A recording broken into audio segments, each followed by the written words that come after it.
Hi guys, तर बघू शकताच मी शेतात आले आहे फिरत तर खूप छान असं वातावरण आहे आणि पावसाचं वातावरण असल्यामुळं खूप छान ऊन आहे. आणि तर मी मकाकडे गेली तरी मकाची पाने तुटल्यासारखी झाली आहे, तर त्याच्यावरती रोग पडला आहे आणि खूप अशी पिवळसर मका झाली आहे. तणनाशक मारला आहे आणि एकदा खत टाकलं आहे आणि तुटक उगवली पण आहे, म्हणजे म्हणावं अशी उगवली पण नाही मका. तर याच्यावरती आळीचं औषध मारायचं आहे, अजून मारला नाही. तर इकडे मी आमच्या दारात अशी सीताफळाची झाडे 5 लावली आहेत, म्हणजे खूप छान अशी झाडे आहेत, हिरवीगार, आणि किती सीताफळ लागतात ना, खूप सीताफळ लागतात. तर ह्या वेळेस कमी लागतात, पण दसऱ्याच्या वेळी खूप मोठे असे सीताफळ लागतात. आणि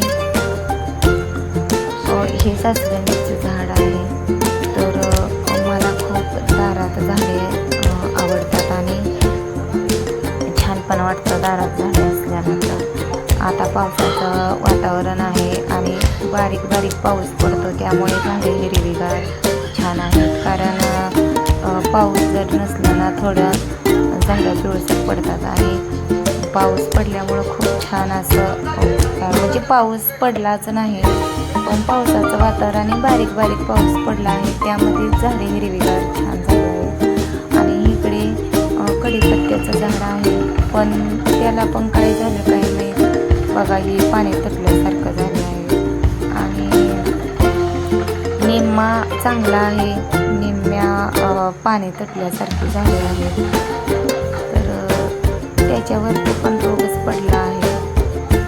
असा कढीपत्त्यावर पण रोग पडतो असं काही मला माहीत नव्हते, कारण अगोदर तर कधी काय असं झालं नव्हतं. हे पहिल्याच वेळी पाणी तुटले आहेत कढीपत्त्याचे.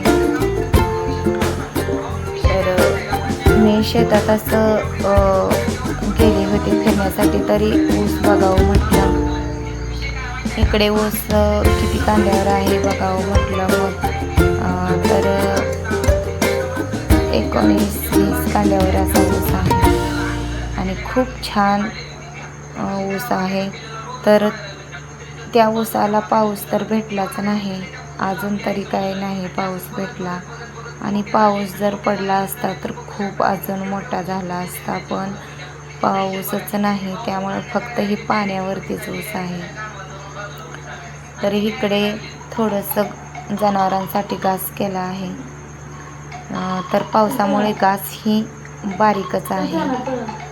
आणि आम्ही नेहून पण टाकला आहे कापून त्याला. आणि घासाच्या कडेलाच थोडीशी मका पेरली होती इकडे. तर इकडे मका संपूर्ण उगवली नाही, काहीच उगवली नाही मका इथे. तर संपूर्ण खराब झाले आहे, तणनाशक पण मारलं आहे पण काहीच उगवले व्यवस्थित उगवलीच नाही. काय कुठं तरी सुद्धा उगवली नाही, काहीतरी पेरायचं. संपूर्ण उगवलीच नाही मका, त्यामुळे ऊस चांगला आहे. आता ही रान साईडला नांगरून तयार करायचं आहे.